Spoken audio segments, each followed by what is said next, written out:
nature est belle et que le cœur me fend.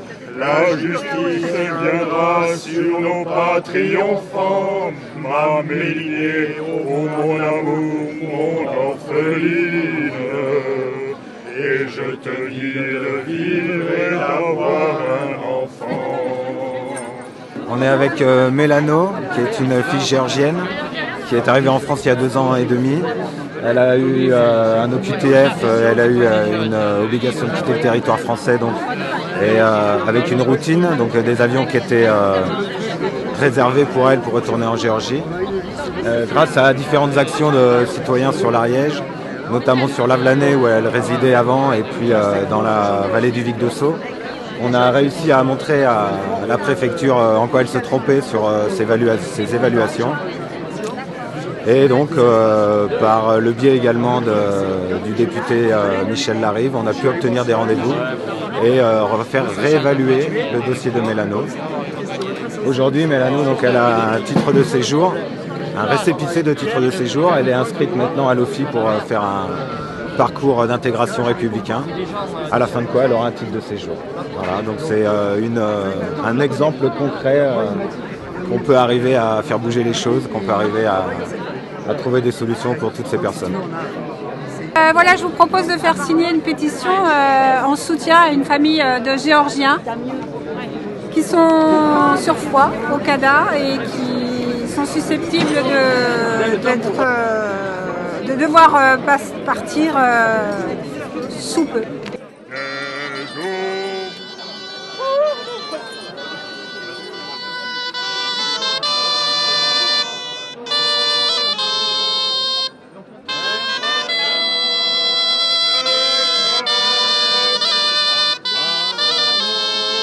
Depuis le 28 janvier, famille à l'école de l'Essan élémentaire et l'école maternelle.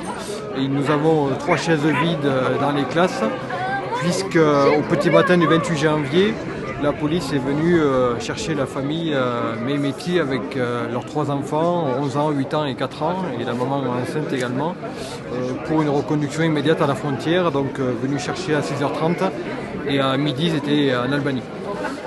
Voilà donc un choc important pour les enseignants bien sûr qui avaient ces enfants depuis plus de 3 ans, leurs camarades de classe et les parents d'élèves. Donc voilà une situation, un refus du droit à l'éducation qui est pour nous difficilement acceptable.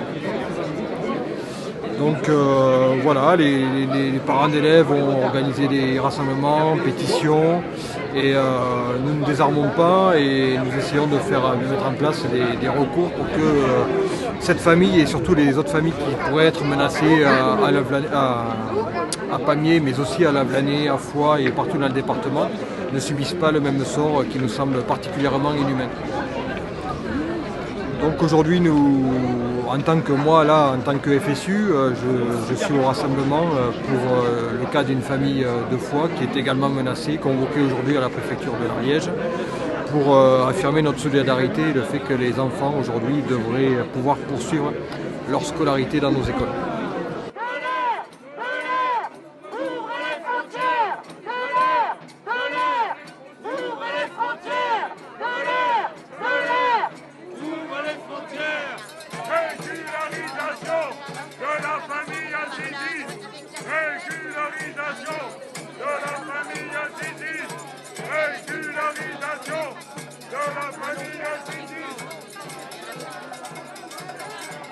Bah ça qu'ils ont compris. Pas compris alors. Ah non, alors on leur a pas traduit en leur langue le fait que c'était annulé. On leur a dit qu'à raison de la manifestation, je viens de voir le service, c'était annulé, ils seront reconvoqués. Attends. Ils viennent de dire que hier, quand ils t'ont appelé, c'était annulé. C'était pour dire. C'est pas compris ça. Bah oui, ils n'ont pas parlé en ta langue. Et du coup, en raison de la manifestation, il n'y a pas le rendez-vous.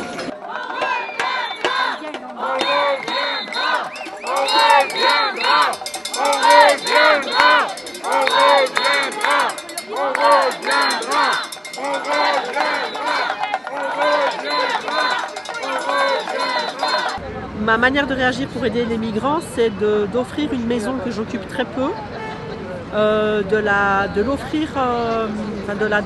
mettre à la disposition de la CARM, l'association couzranaise d'aide aux réfugiés et aux migrants pour héberger une famille de 5 Syriens, donc un papa, une maman et 3 enfants.